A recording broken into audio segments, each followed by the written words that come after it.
तो आप सब लोग मेरे हेयर केयर रूटीन के बारे में पूछ रहे थे, तो ये जी वीडियो मेरी हेयर केयर रूटीन के ऊपर हाजिर है। तो जैसे कि अभी आप लोग देख सकते हैं कि मेरे बाल बहुत ज्यादा फ्रीजी हुए हैं, क्योंकि ये 2-3 दिन पहले के वॉश हुए हैं। वैसे तो मेरे कर्ली बाल है, लेकिन जब 2-3 दिन पहले के नहाए हुए और कंघी शंघी करने के बाद मेरे बाल इस तरह के हो जाते हैं। तो सबसे पहले मैं अपने बालों को डिटेंगल कर लूंगी। हेयर ऑयलिंग के बाद आपने डिटेंगल बालों को नहीं करना। हेयर ऑयलिंग से पहले ही आपने अपने बालों की अड़के शड़के उतार लेनी है, ताकि हेयर ऑयल आपके बालों में अच्छे से अब्सॉर्ब हो। डिटेंगलिंग के लिए मैं ये व्हाइट टूथ कॉम्ब यूज करती हूँ। हेयर ऑयलिंग के बाद जब आप कॉम्ब करते हैं तो आपके बाल ज्यादा टूटते हैं, वो इसलिए क्योंकि हमारे बाल रिलैक्सिंग पोजीशन में होते हैं, उनको रिलैक्सेशन चाहिए होती है, तो आप उनको डिस्टर्ब कर देते हैं। इसलिए आपने अपने बालों को ऑयलिंग करने से पहले ही हमेशा डिटेंगल कर लेना है। डिटेंगल करने के बाद मेरे सिर्फ इतने से ही बाल उतरे हैं, क्योंकि मैं आजकल यूज कर रही हूँ ईशा ऑर्गेनिक का हेयर ऑयल। इसके अंदर अनियन और आंवला मेन इंग्रेडिएंट्स हैं। अनियन के आपको पता है बेशुमार फायदे होते हैं। अनियन आपके बालों की रीग्रोथ में बहुत अहम रोल प्ले करता है और आंवला आपके बालों के कलर को प्रोटेक्ट करता है। अगर आपके बाल ग्रे हो रहे हैं तो आप ये ऑयल जरूर यूज करें। छोटे छोटे सेक्शंस लेने के बाद आपने इसको अच्छे से स्कैल्प पे लगा लेना है। इसको सिर्फ आपने स्कैल्प पे इसलिए लगाना है, एंड्स पे इसलिए नहीं लगाना। जब आप एंड्स पे लगाते हैं ना, तो फिर आपको शैम्पू भी वहाँ पे लगाना पड़ता है। जहाँ पे आपने ऑयलिंग करनी है वहाँ पे आपको शैम्पू से ही वॉश करना पड़ेगा। तो ना आप एंड्स पे ऑयल लगाएंगे, ना आपको एंड्स पे शैम्पू लगाना पड़ेगा, क्योंकि एंड्स पे आपको पता है कंडीशनर लगाते हैं या फिर मास्क लगाते हैं। चाहे आपके बाल झाड़ू भी बन रहे हैं ना, फिर भी आपने ऑयल को एंड्स पे नहीं लगाना। रूट्स में इसको लगाने के बाद आपने 2 से 3 मिनट अच्छे से फिंगर्स के जरिए मसाज करनी है। फिर आपने बालों की लूज सी चुटिया कर लेनी है, टाइट नहीं करनी। और 2 से 3 घंटे इनफ है किसी भी ऑयल को काम करने के लिए। इसको आपने पूरी रात नहीं रखना। ऑयलिंग किए हुए 2 घंटे गुजर चुके हैं। अब हम बालों पे अप्लाई करेंगे शैम्पू। उसके लिए हम बालों को गीला करेंगे, तो मैं गीला करके आती हूँ।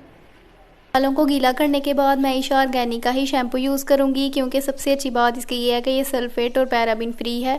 मेरे कर्ली बाल हैं, मुझे इसलिए बहुत टेंशन होती है कि मैं अपने बालों के लिए अच्छी प्रोडक्ट्स चूज़ करूं। वैसे तो हर शैम्पू का यही काम होता है कि आपकी स्कैल्प में से डर्ट वगैरह को रिमूव कर देता है, लेकिन इसमें बायोटीन मेन इंग्रेडिएंट है। बायोटीन का नाम आपको शायद नया लग रहा होगा, लेकिन प्रोटीन का नाम आपने सुना ही होगा। तो बायोटीन भी एक बेसिक प्रोटीन ही का नाम है, जिससे मिलके हमारे बाल बनते हैं। और इसकी खुशबू इतनी अच्छी है ना, ऐसे लगता है जैसे आपने अपने बालों में रियल कोकोनट लगा लिया। ईशा ऑर्गेनिक की ऑयल की स्मेल भी बहुत अच्छी है। वैसे तो जो ऑयल होते हैं कुछ ऐसे होते हैं जिनकी स्मेल बहुत तेज होती है, जिससे सर में दर्द शुरू हो जाता है, तो इस ऑयल की स्मेल बिल्कुल ऐसी नहीं है। हाथ पे थोड़ा सा शैम्पू लेने के बाद मैंने उसके अंदर पानी ऐड किया थोड़ा सा, और उसको अच्छे से अपनी रूट्स में लगा लिया। स्कैल्प पे ही आपने लगाना है, ये भी आपने एंड्स पे नहीं लगाना। 2 से 3 मिनट आपने फिंगर्स की मदद से जेंटली मसाज करनी है, बालों को रगड़ना नहीं है। शैम्पू की थोड़ी बहुत झाग वैसे ही बालों तक आ जाती है, वो अगर एंड्स पे नहीं भी आ रही तो कोई बात नहीं है, कोई मसला नहीं है। स्पेशली जिनके कर्ली बाल है वो यही मेथड रखें। अगर एक दफा उनको ये रिजल्ट ना मिला, फिर वो अपना पुराना वाला मेथड ही जारी रखें।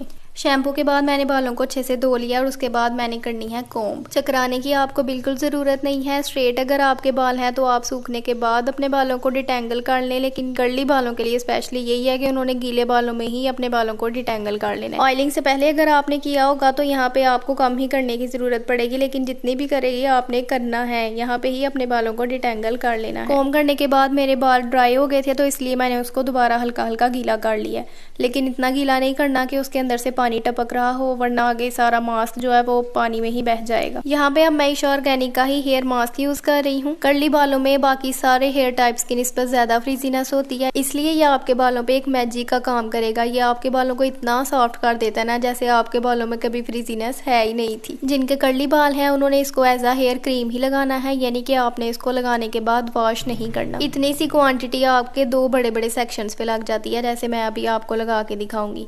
अगर आपने बालों को डिटेंगल किया होगा ना, तो इसकी एप्लीकेशन बहुत आसान हो जाएगी और ये फिर लगेगा भी कम क्वांटिटी में। स्कैल्प से आपने 1-2 इंच का गैप छोड़ देना है और उसके बाद एंड्स तक आपने सारे बालों पे लगा लेना है, और छोटे छोटे सेक्शंस लेते हुए लगाएंगे तो आपको आसानी होगी। पहले जो मैंने क्वांटिटी ली थी वो मैंने 2 सेक्शंस पे लगा लिया, अब मैंने थोड़ा सा और लिया और उसको आगे वाले 2 सेक्शंस पे लगा लूंगी। इसको लगाने के बाद अगर कोई स्टाइल भी आप बनाते हैं तो हीट प्रोटेक्टिंग सीरम या फिर स्प्रे की आपको जरूरत नहीं पड़ेगी, क्योंकि ये आपके बालों को हीट से भी बचाता है। इसके अलावा इसको लगाने के बाद अगर आप अपने बालों को धूप में भी लेके जाएंगे तो ये फिर सन ब्लॉक की तरह काम करेगा। जैसे आप फेस के लिए सन ब्लॉक लेते हैं, ये आपके बालों का सन ब्लॉक है। जब आपने सारे सेक्शंस पे लगा लेना है, फिर आपने थोड़ा सा और लेना है और इस तरह से सारे सेक्शंस को फिर कंबाइन कर लेना है, और फिंगर्स की मदद से अच्छे से लगाने के बाद आपने बालों को स्क्रंच करना है। स्क्रंच का मतलब होता है कि आपने बालों को नीचे से ऊपर की डायरेक्शन में पकड़ना है और इस तरह मूव करते जाना है, जिस तरह मैं कर रही हूँ।